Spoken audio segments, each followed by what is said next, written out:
আসসালামু আলাইকুম। সর্বপ্রথম আপনাদের এই ভিডিওটি দেখার অনুরোধ করছি। সম্পূর্ণ ভিডিওটি দেখবেন, তারপরে বাকি কথায় আসছি।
তো সর্বপ্রথমেই আমি এই ঘটনার তীব্র নিন্দা জানাই।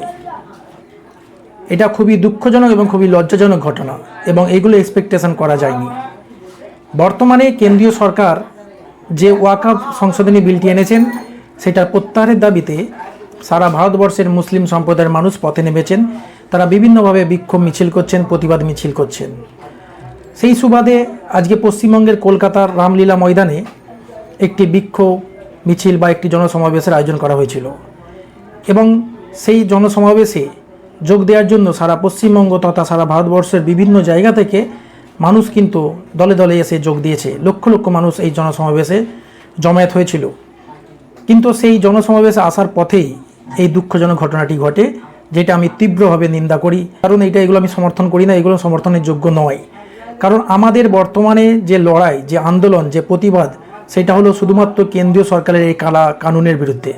কেন্দ্রীয় সরকার যে অমানবিক নিয়ম কানুন আনতে চলেছে মুসলিমদের বিরুদ্ধে, তার বিরুদ্ধে আমাদের এই প্রতিবাদ মিছিল বা বিক্ষোভ মিছিল। আমাদের ওয়াকফ সংশোধনী বিলটি প্রত্যাহারের দাবিতেই আমরা কিন্তু আন্দোলন করব।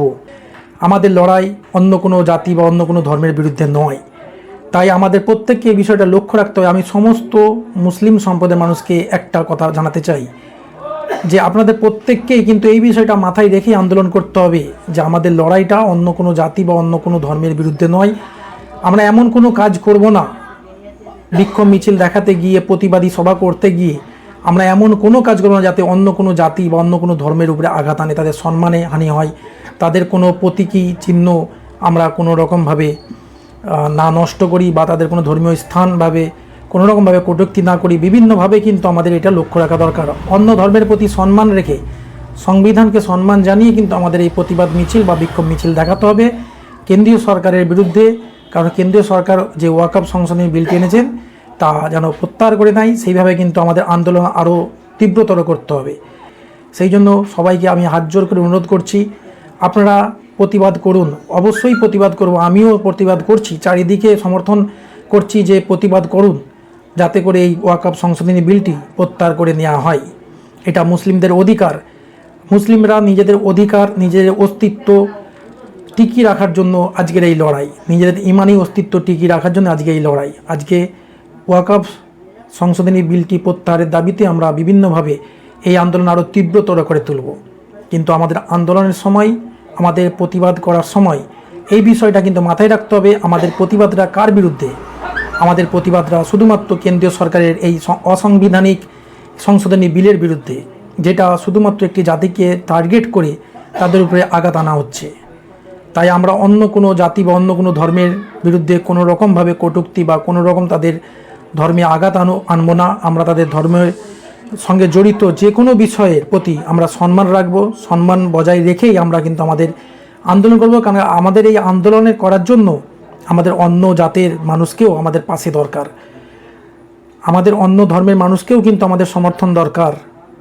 আমরা যদি সবাই মিলে আন্দোলন করি, তাহলে আজকে কেন্দ্রীয় সরকারের যে অমানবিক নিয়ম নীতি সব কিন্তু কেন্দ্রীয় সরকার প্রত্যাহার করে নিতে বাধ্য হবে। তাই প্রত্যেকে একটাই আবেদন, প্রত্যেকের কাছে একটাই অনুরোধ, আপনারা আন্দোলন করুন, আরও তীব্রতর আন্দোলন করুন, যাতে করে এই কালা কানুন, যাতে করে এই ওয়াকফ সংশোধনী বিলটি প্রত্যাহার করে নেওয়া হয়।